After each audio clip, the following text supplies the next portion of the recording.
Screen पर इस वक्त एक तस्वीर चल रही होगी। ये तस्वीर है 32 साल की शीतल की। लेकिन तभी शनिवार को कुछ ऐसा होता है जिसके बाद शीतल जिंदा तो नहीं लेकिन मुर्दा उस घर में मिलती है।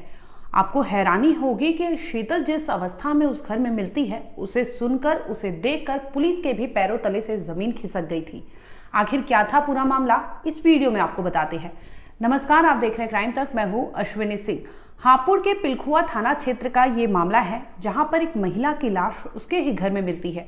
जब मामला पुलिस तक पहुंचता है तो पुलिस तहकीकात के लिए आती है। इतना ही नहीं, पिलखुआ गांव के जो आसपास के लोग होते हैं, पड़ोसी होते हैं, उस घर में जाते हैं। जब घर का माहौल देखते हैं तो वो भी दंग रह जाते हैं।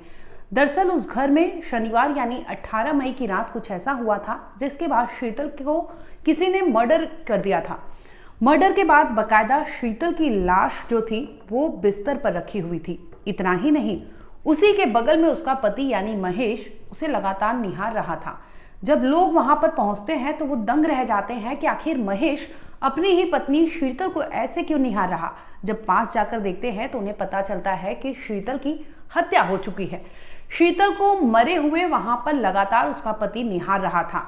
इसके बाद मामला पुलिस तक पहुंचता है। पुलिस तहकीकात करने लगती है। पंचनामे के तहत पुलिस वहां मौजूद चश्मदीदों से पूछने लगती है कि आखिर क्या हुआ था उस घर में। पूछताछ में यह खुलासा होता है कि लगभग 12 साल पहले शीतल की शादी महेश के साथ हुई थी।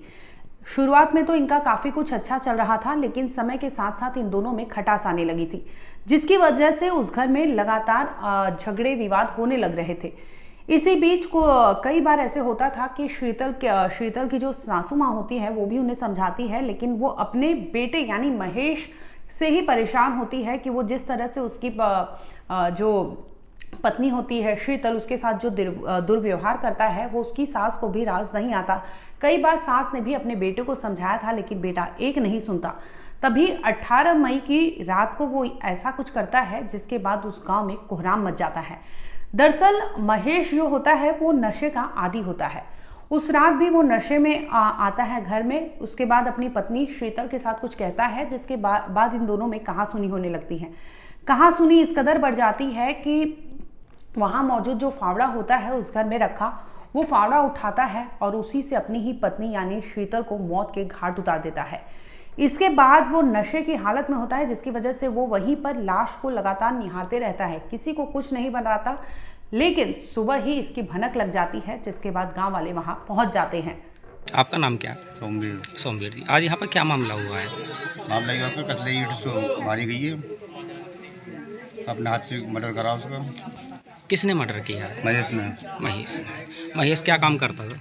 बेलदारी करा करी करी ना भी करी, भांग पीवे, दारू पीवे। अच्छा, कितने बच्चे हैं महेश पर? महेश से 4 बच्चे खत्म हो गए, एक बच्चा है हमारे पास है।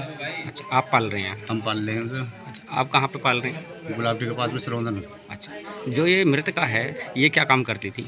ये नलाई वलाई करती थी खेतन में। तो मृत्यु के कारणों का पता लगा कुछ? नहीं, मृत्यु का कारण तो यूँ कसला बसला से मारी है। कितनी उम्र रही होगी किसकी? मृतका की? 25 करीब में।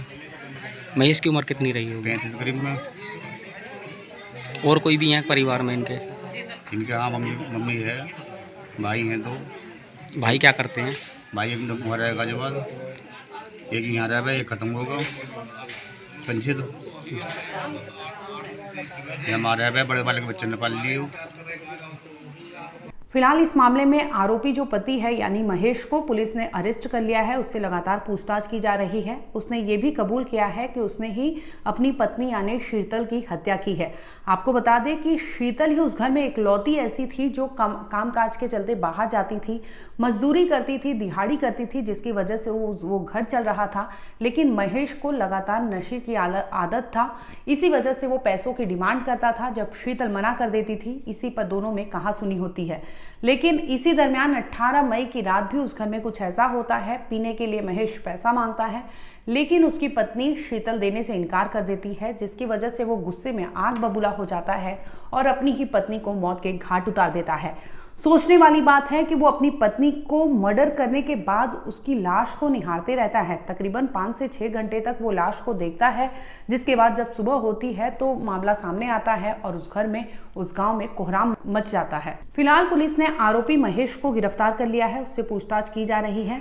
वहीं दूसरी ओर बता दें कि शीतल की बॉडी को पुलिस ने पोस्टमार्टम के लिए भेज दिया है, जिसके बाद पुलिस आगे आने वाले मामले में खुलासा करेगी कि आखिर उसने हत्या जो उसने बताया है, जो कबूलनामा है उसका, उसी के तहत किया है या कुछ मामला और है। फिलहाल हर एंगल से पुलिस शीतल की जो डेड बॉडी है उसकी तलाश कर रही है, उससे खंगाल रही है, उसकी जांच पड़ताल कर रही है कि आरोपी यानी महेश ने आखिर जो अपनी पत्नी का मर्डर किया है और जो मोटिव बताया है और जो उसने जिस वेपन से कत्ल किया है वो सारी चीज़ें जस्टिफाई करती है कि नहीं। यानी शादी के 12 साल बाद ये रिश्ता खत्म हो जाता है और वो भी सिर्फ और सिर्फ नशे के लिए, यानी पैसों की बदौलत उसे नशा करना था, जिसकी वजह से वो अपनी पत्नी से पैसों की डिमांड कर रहा था। पत्नी ने इनकार कर दिया, जिसकी वजह से वो पत्नी को मौत के घाट उतार देता है और मौत के मर्डर करने के बाद उसकी लाश को निहारते रहता है। फिलहाल आरोपी पुलिस की गिरफ्त में है।